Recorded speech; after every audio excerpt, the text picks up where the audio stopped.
Now we know Logic is receiving MIDI because the audio MIDI setup is set up correctly. When we open up a blank template, we have to choose what kind of channel strip we're going to use in the track list of the main window. There are three types of channel strips we can choose from: MIDI, audio, or drummer. MIDI has two selections. We can either do a software instrument, which is one of the many instruments that's built into Logic, or if you were to use Native Instruments or something like that, we would be choosing a software instrument. If we had an external keyboard, or if we wanted to send MIDI to some other program within our computer, we would choose external MIDI.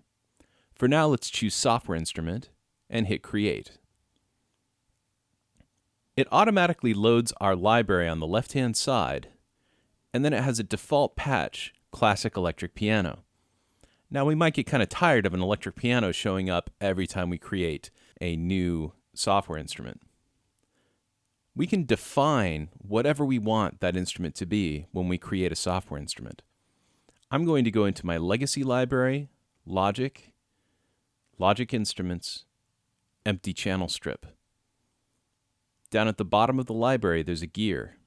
Go to that gear and define as default. So now we will have an empty channel strip every time we create a new track.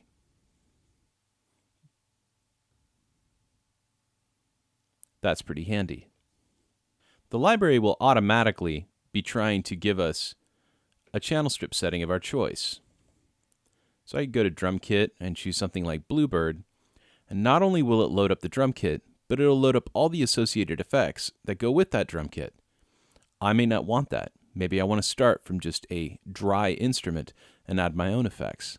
To do that, I'll click and hold on the channel strip setting, choose Reset Channel Strip, and under where it says Instrument, I'll click and hold and choose what instrument I want.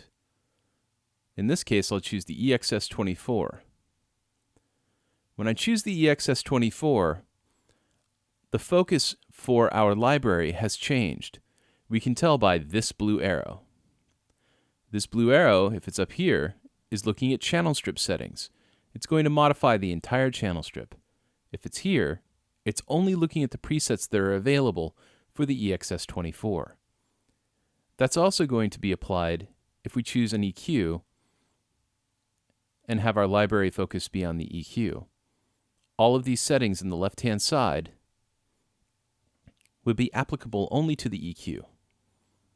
So EQ, EXS-24, and a channel strip setting. So I'm going to set it to a Bluebird drum kit in the channel strip setting, and then we'll move on to recording.